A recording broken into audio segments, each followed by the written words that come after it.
joining us to take one important step forward in our agreement to promote trade and investment between the EFTA countries and India.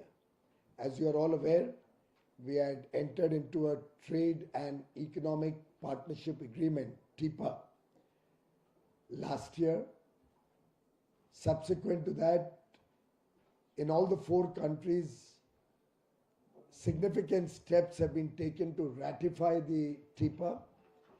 There's a lot of positivity in all four countries, and we hope to operationalize the TIPA in the later part of this year.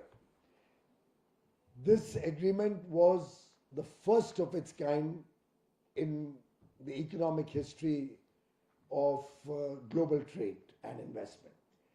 This is the first agreement where, within the contours of a trade partnership or a trade agreement, we have also introduced the element of $100 billion of foreign direct investment. This does not include foreign institutional investors or FII investment, which, for example, the Norway sovereign fund does in India. This is foreign direct investment, catalyzing manufacturing, innovation, services, industry, areas which create large number of jobs. With this $100 billion foreign direct investment, I personally believe we could be catalyzing investment, overall investment of maybe $400 or $500 billion in the Indian ecosystem. Similarly, the commitment includes 1 million job directly being created, which again will translate to 5 or 6 million jobs directly and indirectly. Against this, the four countries, and these are four rich countries, as you are all aware, each one of them probably has $100,000 per capita income. The four countries will benefit from significant market access in a 1.4 billion aspirational Indian market, where an economy which is today the fifth largest in the world, expected to become the third largest by 2027, will be adding nearly $30 trillion in less than the next 30 years on the strength of the talent and skills of an under 30 population. This is a defining moment. We decided to open a dedicated EFTA desk in Invest India. This desk will cut across all ministries in the central government.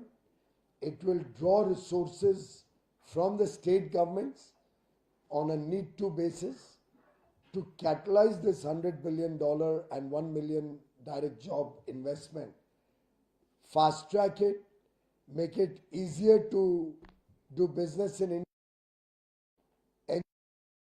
enhance flow of capital and resources both ways, navigate any areas of concern that may crop up, and then of course, as it will also help us in our overall scheme of things in the Indian government to promote ease of doing business, not only for the four EFTA countries, but for all in trade and business world across the world.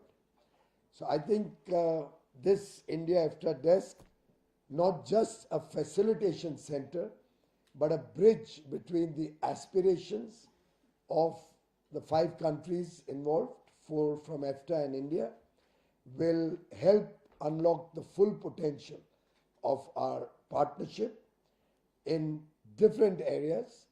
We are also working together and have offered them opportunities to have dedicated enclaves in either the 20 industrial smart cities that are being developed by NICDIC or in the 100 industrial hub and spoke model areas that were announced by Honorable Finance Minister in this budget. We are in dialogue with the countries to see if any of these could be dedicated to companies or businesses from their respective countries or from the EFTA zone as a whole.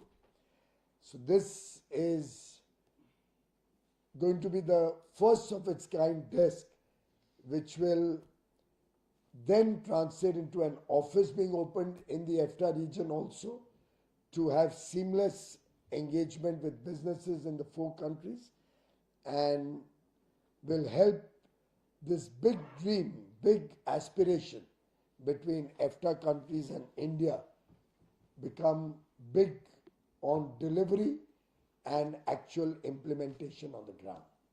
Thank you, and may I invite State Secretary Helene Budlinger if she would like to make any comment. Thank you very much, Minister. It's truly an honor and a pleasure to be here.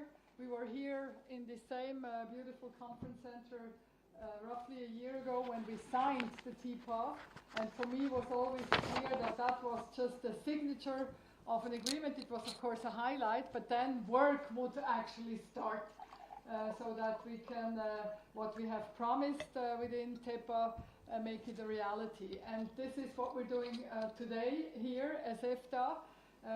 We are here with a large business delegation of EFTA companies coming from all 4 countries who are either already active in India and wish to do more, or also some potential new investors. And now, whenever, when we signed roughly a year ago, work started back home by workshops, letting Swiss companies know that this opportunity is now happening for Switzerland and the EFTA countries. That was the first part of it. Then bringing them over to India and of course allowing them to have an interaction with the minister and some of his cabinet colleagues is, so to speak, step 2. And then step 3 is that creation of this designated EFTA desk. Particularly for some of our SMEs, the smaller, medium-sized companies, which all of us have. They are the backbone of our countries, and they're quite global. For them, it's great to know that they have an agency which stands ready for them, which understand what EFTA stands for and is able to sort of smoothen their entry into the Indian market. So for me, that's sort of step 3, and I think we have to hit the repeat, button and do it all over again. Trying to inform businesses back home, bring them over, and of course have the EFTA desk assisting them. Thank you very much. I'm very excited, and thank you, Minister Goyal, for your amazing hospitality as usual. Thank you. Thank you, Mrs. Helene Budlinger, State Secretary from Switzerland. May I now invite Her Excellency Ms. Dominique Hassler, Minister for External Affairs, Ministry of Foreign Affairs, Education and Sports, Liechtenstein. Thank you very much, Minister, Excellencies.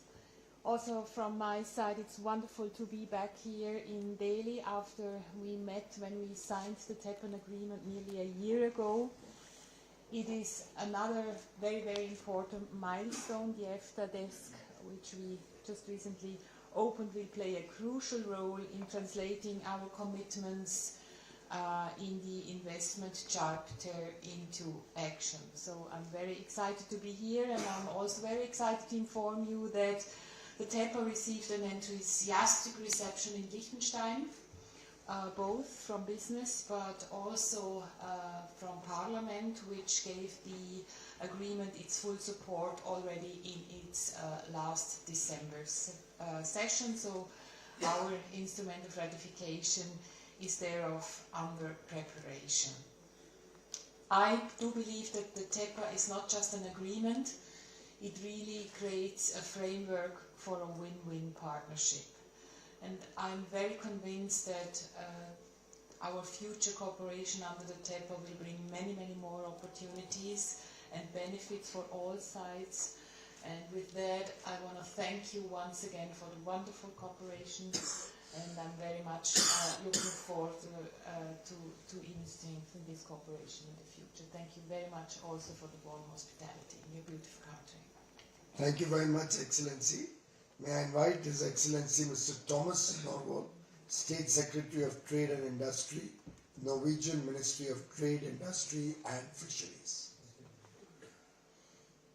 Thank you, Minister Goyal, and thank you for your hospitality today. The India-EFTA Trade and Economic Partnership Agreement signed last year was a milestone for our trade and business relation. We are in Norway set to debate it in Parliament on the 17th of March, and it will be approved by the King and Council right after that. Luckily, this is not controversial at all, so it's going to go very, very smooth. I'm absolutely certain of that. And the main reason for that is because it is important. We live in a turbulent world. Bridges are being burnt rather than being built, and in that situation, creating new partnerships, building partnerships with solid partners is going to be more and more important for all of us. I would like to thank everybody involved in establishing the dedicated contact point for EFTA businesses. It really, really makes our businesses feel welcome here in India. A substantial number of EFTA companies see opportunities and potential in the Indian market. The high turnout of EFTA businesses today at today's event confirms that their ambitions to expand investments and trade with India, it is real. So if the commercial conditions are right, we will see a substantial expansion of trade and investment from the EFTA states going forward. As governments, we can only make conditions right to make it easy to do business. It is now up to the business community to grab the opportunity and to derive benefits from the agreement that has been signed and to use the dedicated EFTA desk as a tool to find their way into the new emerging market that we'll find here in India. So it's a great day. Thank you, Minister, for hosting this event. It's a really, really pleasure to be here. Thank you very much, Excellency. And I now invite His Excellency Mr. Martin Jolofsson, Permanent Secretary of State, Ministry for Foreign Affairs, Iceland. Thank you, Minister Goyal. Good morning, everyone. It is a historic thing here. It's a milestone both for EFTA. It's the biggest step the EFTA has taken since for 35 years, since we joined the internal market. It is, and made the agreement. It is a big step for India as well, engaging with Europe. The first free trade agreement India has made with Europe and concluded. And also, it has an innovative business promotion, investment promotion chapter.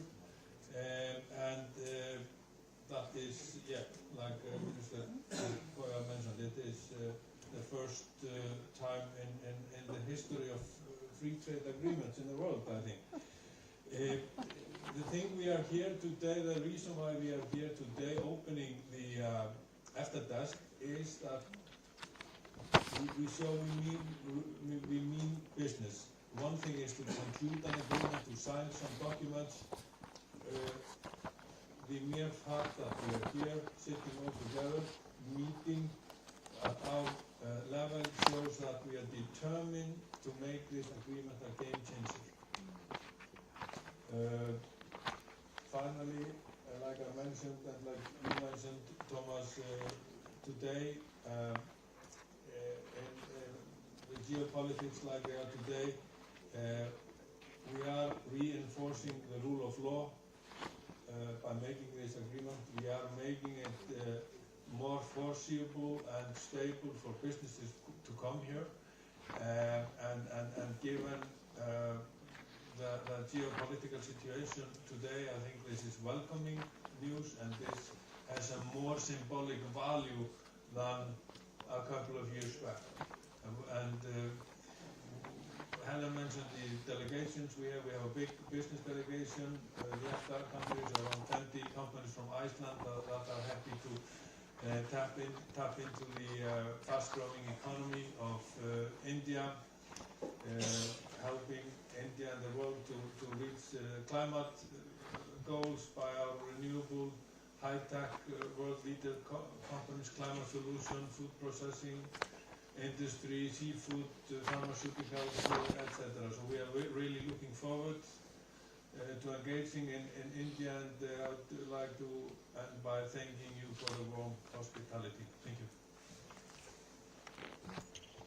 Thank you. Thank you very much, Excellency. The floor is open for any questions related to the TIPA agreement. Gentlemen, Yeah, please introduce yourself. So he'll moderate it. thank you. My name is Emmanuel. I work for la Tribune de Genève. I have a question regarding this EFTA desk exactly. Could you tell us first when is it going to open? When is it going to open? How many people will be part of it? How big the staff will be? And where is it going to be located? And how basically can businessmen interact with it exactly? Could you tell us some details about the practicalities about this? Invest India is a body that has been promoted by our three industry associations, CII, FICCI and ASSOCHAM, in partnership with the Department of Industries in the Government of India. So far, the Invest India role was generally hand-holding people navigate their journey in India. When we agreed on this commitment as a part of the TIPA agreement, we had also committed to not only handhold industries, but to work as partners with businesses from the EFTA countries.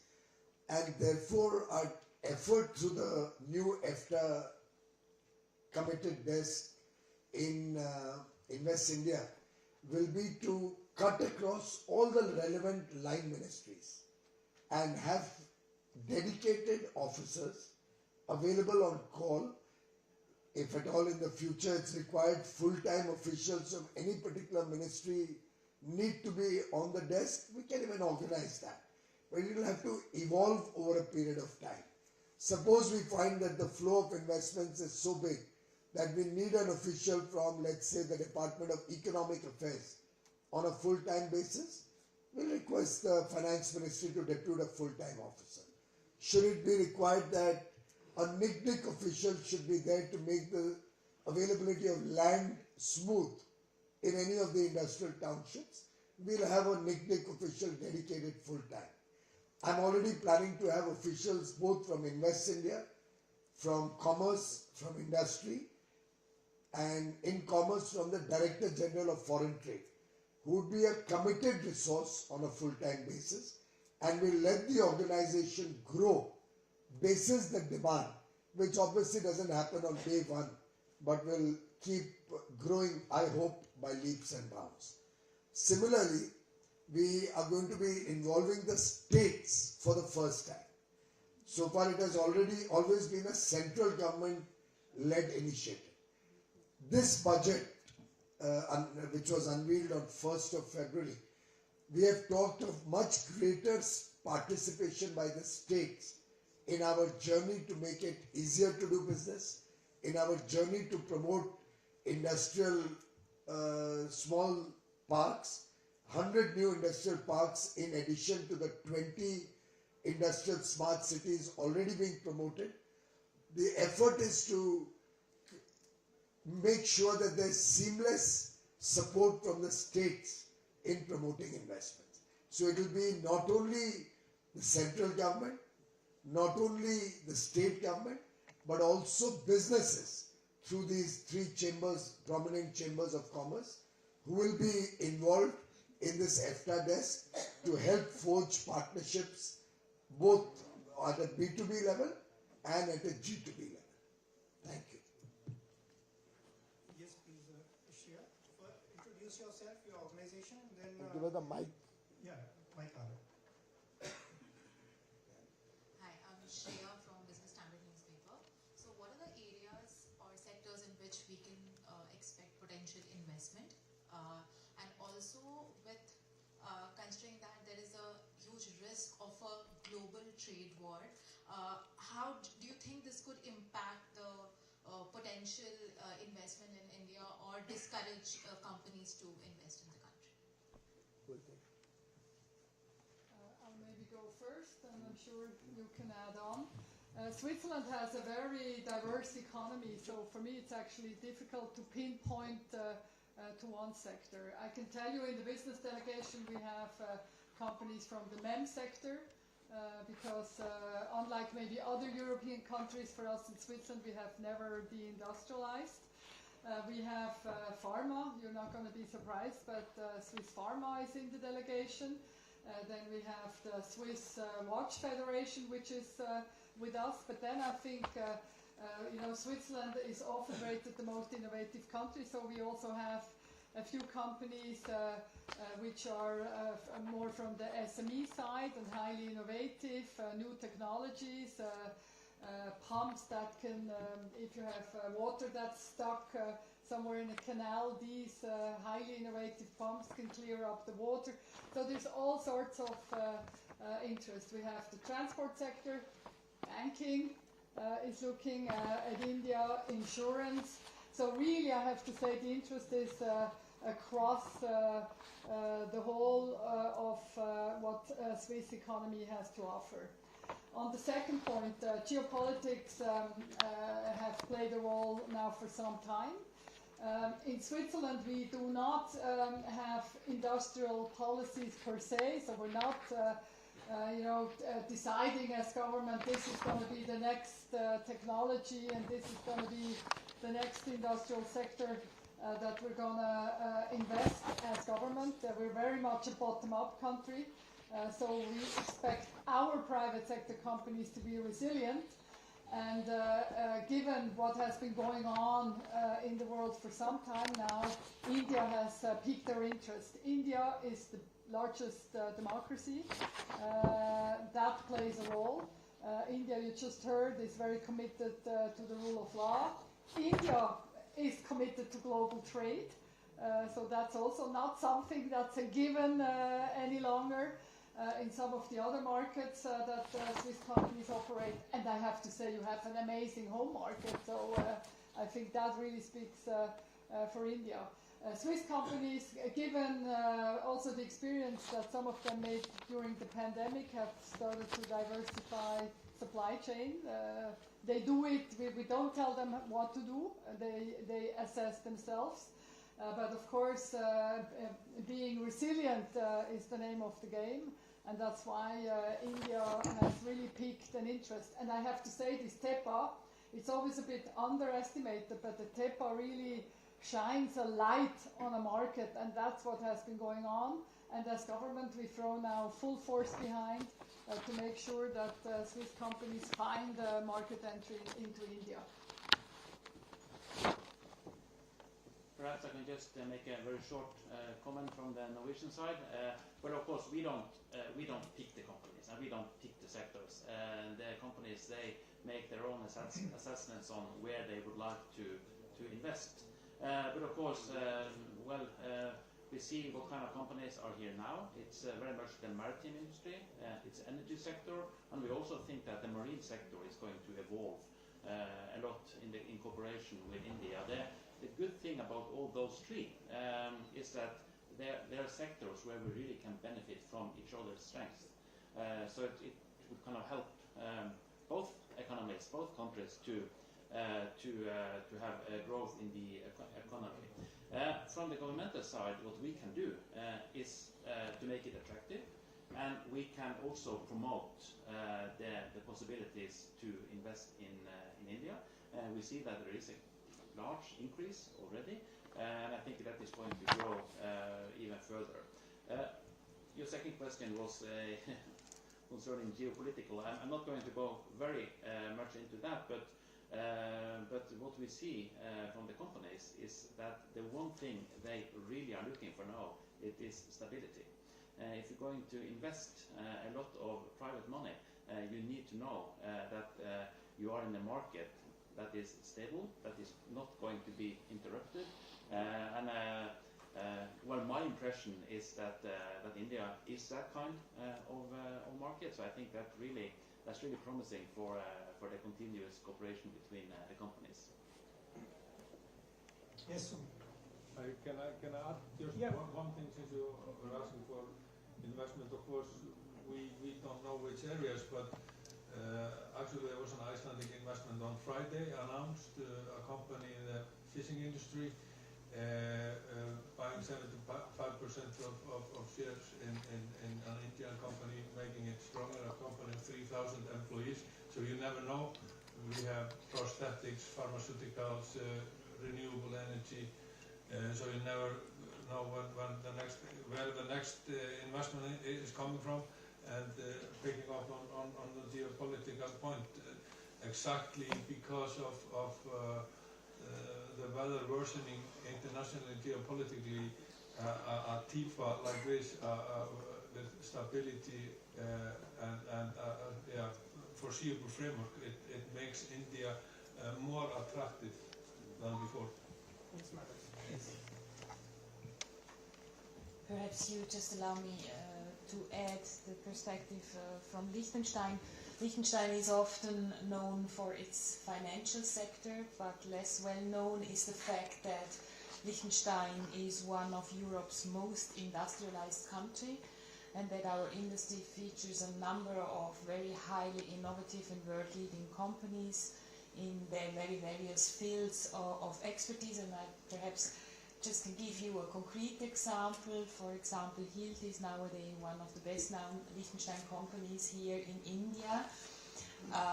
Hilt is a global leader in system solutions for construction professionals.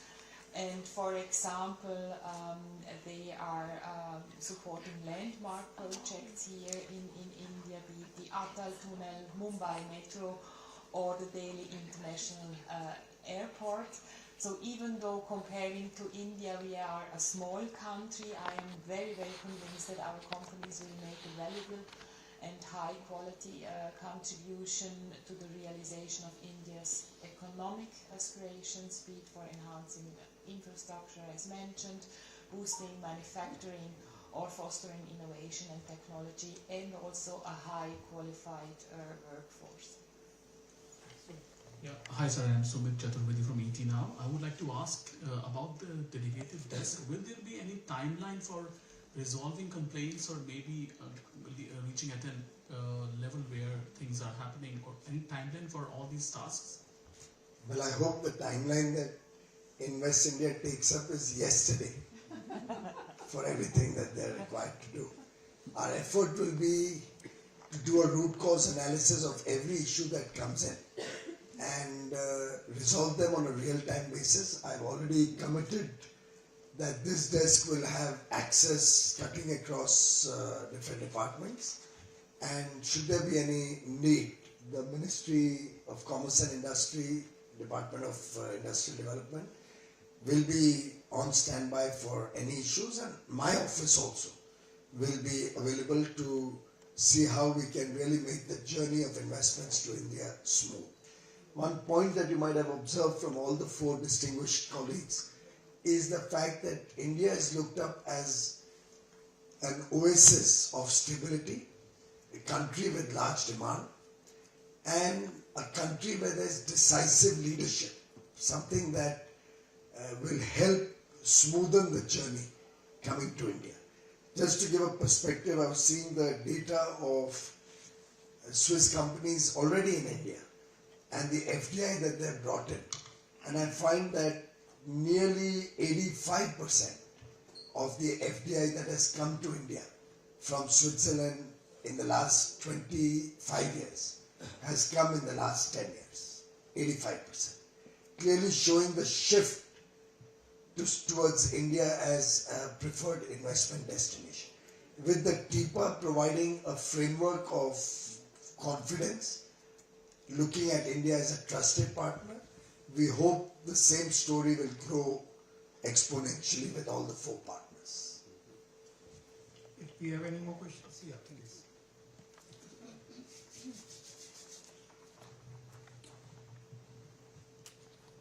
Hello everyone, I'm Triti, I'm from Informers Media. So you just mentioned that the India-EFTA trade agreement is likely to be operational in the latter half of the year. So if you could just give a more specific timeline on when we can expect it. And another one from the EFTA representative. So you mentioned insurance and banking sector as two key sectors where you would be eyeing on for investment. So, likely this year, going forward in the upcoming financial year, a couple of Indian banks are likely to undergo privatization. A general insurance company is also likely to undergo privatization. So, if just wanted to understand if these are the things where you would be interested in. Thank you. In terms of timeline, I think the Swiss Parliament is already seized of the matter. The Norwegian Parliament, as His Excellency just mentioned, would probably be deciding maybe another couple of months. All the 4 countries are going through their own internal processes for ratification. In India, we have already approved the TIPA, so we are sorted. I think a few months in these things, you can never have a timeline because these are political processes. They go through the Parliament, and we'll have to wait for their parliamentary processes, which may take anywhere between 4 to 6 months for all 4 countries to conclude. So fall of 2025 is somewhat possibly feasible, I would think. If you allow me, we are usually the ones that take a bit longer, but that has to do with direct democracy in Switzerland. So we have a 2-chamber system. TIPO has passed the first chamber. Please note, no votes against it, all in. So that was very positive, and it's now heading towards the 2nd chamber. It has passed a subcommittee, again with a solid support. And then once it has cleared the 2nd chamber, we have the instrument of referendum. Has nothing to do with India or anything. It's just anything that the Swiss government does because we're a direct democracy. So we have to mandatory wait 100 days. So once it has cleared 2nd chamber, mandatory 100 days to see if somebody is collecting signatures in Switzerland, direct democracy, and if not, this is what we're expecting, and then it will enter into force. And as regards your question about banks or insurance companies, I think it's a little premature. Nothing is on the table as of today. Whenever that happens, the governments don't participate in any such. If and when such opportunities arise, it will be the private sector. And our work and the EFTA's work will be to market, EFTA Desk's work in Invest India will be to market any and every such opportunity that may be available both in the government or in the private sector. We have a few friends from EFTA countries in the media. Would they like to pose some questions? We had one question. Any more? Yeah, please. Mike here.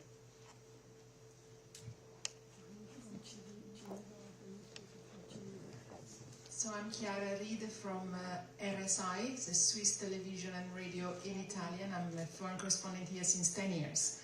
Okay, this is a controversial question. This is a question about corruption.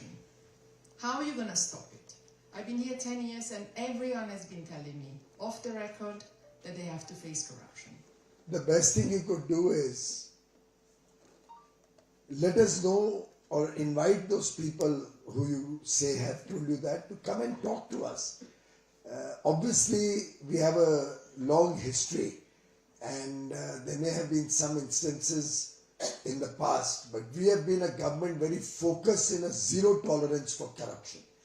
And by and large, today we received a report back from our various trading partners, the 4 countries, about issues that they had to face. And none of the countries raised, or their businesses to their countries, because these reports were compiled after engaging with their companies, raised the issue of corruption. I think none of the reports had any significant issue on that. But should there be anybody who's facing that problem, imagine we are a large government. Between the center, states and our local bodies, there must be more than 10 million people working in government itself to handle 1.4 billion people. So if there are individual instances of any sort at any level, we would invite that to be brought to our attention. And I can assure you that the Modi government has had a zero tolerance for corruption. That is in fact our calling card to the world. and we are working towards bringing that to every level of government. So I would invite you to let us know, or invite those people who ostensibly you claim have told you that, to share with us what kind of problem they face and where they faced it. So the desk could have an officer for corruption. That would be wonderful. We don't need that. I don't think that issue is at all prevalent today. Should there be any individual instances, they are most welcome to flag it off.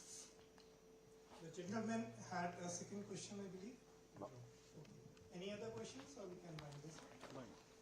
Thank you. Thank you, everybody. We have lunch for all of you in a room nearby. We escort Thank you. Thank you. Thank you. Come